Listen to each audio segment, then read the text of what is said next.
যদি মালিক থাকে 5,000 টাকা জরিমানা, আর না হলে কিন্তু মাল টান দিব সব। এদেরও 5,000 টাকা জরিমানা। আপনারা সামনে আসেন, পালায়েন না। আপনার অর্ধেক দোকান ফাঁকা আর আপনি রাস্তা অর্ধেক দখল করে আসেন, এর 5,000 টাকা জরিমানা। এই মাল যা আছে সব টাকা ওঠান, যা আছে সব, এদের 5,000 টাকা জরিমানা। অনাদায় জেল দিব এই দোকানদারকে। এই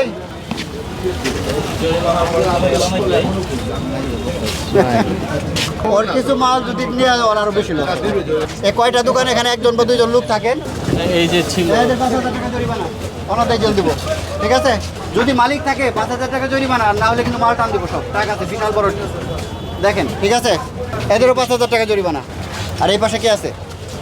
রাস্তাঘাট দেখেন কি একটা অবস্থা করে ফেলছে একবারে।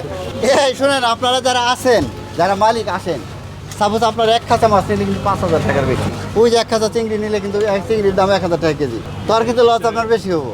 এখন হয়তো জরিমানা কম বেশি করতে পারি, সেটা করতে পারি, কিন্তু আমরা চাই না ওইটা করতে। আপনারা সামনে আসেন, পালায়েন না। এখন পালাচ্ছেন, আমি চলে যাবো, আবার বলবে, লাভ হলো কি? আপনারা সামনে আসেন, জরিমানা হয়তো কম বেশি সেটা করা যাবে, তাহলে কিন্তু বিপদ হবে। বোঝাতে পারলাম? এলাকা একবার নোংরা করে ফেলছেন আপনারা। হাঁটতে আসবে যে একজন ভদ্রলোক বাজারে আসলে কী করবে? পায়ে পানি লাগবে, কাদা লাগবে। কি এখন ওঠাইলে সব? আচ্ছা, আপনার মালগুলো যদি পর্যাপ্ত, ওগুলো যদি আরেকটু পিছিয়ে রাখতেন, এগুলো যদি সামনে রাখতেন, বিক্রি হতো না? হতো কিনা, বিক্রি হতো কিনা? হতো। আপনার দেখেন, আপনার পিছনে সম্পূর্ণ ফাঁকা, আপনার অর্ধেক দোকান ফাঁকা আর আপনি রাস্তা অর্ধেক দখল করে আসেন, এর 5,000 টাকা জরিমানা, অনাদায়ে 15 দিনের জেল। ঠিক আছে, অনাদায়ে 15 দিনের জেল। আপনার কোন পর্যন্ত বলেন তো? এই রাস্তায় কেন? আপনার দোকানে আরো জায়গা আছে না? আপনি সুন্দর করে আরো 2-4টা র্যাক বানান, ভেতরে রাখেন। কেন সামনে রাখেন? আপনাদের 2,000 টাকা জরিমানা।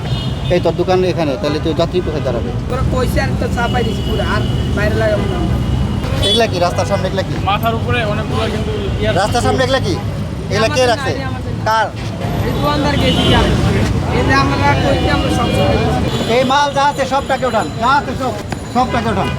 তোমার মালিক কে? মালিককে আসতে বলো। তোমার বয়স কত? তোমার বয়স 18 হয়েছে? তাহলে তো হয়েছে, তাহলে পানিশমেন্টের যোগ্য তো।